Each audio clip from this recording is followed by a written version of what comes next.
All right, guys. Wrapping up week 3. You guys did a really good job on the discussion board this week, I thought. Great job progressing it to functional exercises. I know some of you had a little bit of difficulty because you're like, it's an upper extremity sport. Like, how do I make lower extremity functional? Fielding the ball all the time. And eventually you're going to work on batting and that rotation. And some of you added that in with the med ball rotations, which I thought was really good, to simulate the batting. But yeah, anything that throw a baseball to them back and forth while they're doing a single leg balance. And then you can even count that as being a little bit more functional. But yeah, much better job on that.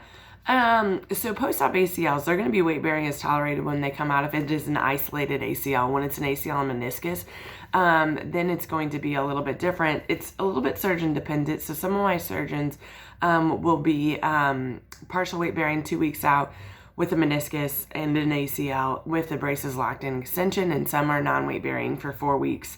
So it just depends. And again, you're going to follow your protocols on that. Verbal cueing with the flexion straight leg raises. So that's one that you're going to work a lot if they're having an extension lag. Like, you have to continue to recheck that because that's how we grade the extension lag.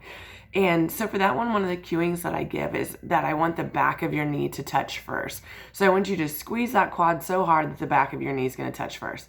For most people, it won't. For some, it can, if they've got a little bit of hyperextension, but that just gives them a little bit better understanding of what I'm looking for. A couple other things too. So when they are doing knee extension on a half bolster, that is a short arc quad. And when they're doing knee extension and going through that 90-degree range, to where they're like sitting on the edge of the table and going through the range, that's going to be a full arc quad. So just wanted to tell you guys that because that's typically what they're referred to in the rehab world. Again, over the half bolster is a short arc quad, off the edge of the bed is a long arc quad. Last thing, I just wanted to go over the articles.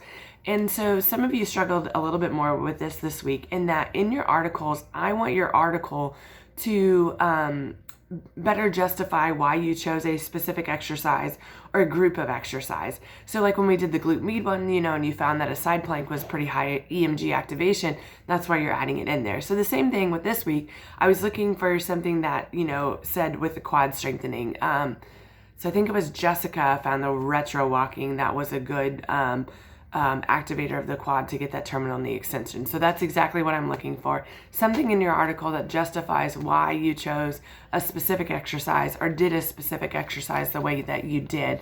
So like, for example, with push-ups, the wider base is going to get more pecs, narrow base is going to get a little bit more triceps. So if we're strengthening the triceps, I'm going to have them do a narrow base because that's what, my research paper found. So just think about that the next week when you're looking for the paper, like, does my research paper help to justify why I'm doing a certain exercise or a certain group of exercise to strengthening? But again, very nice job, and I will see you all on Thursday. Thanks, guys.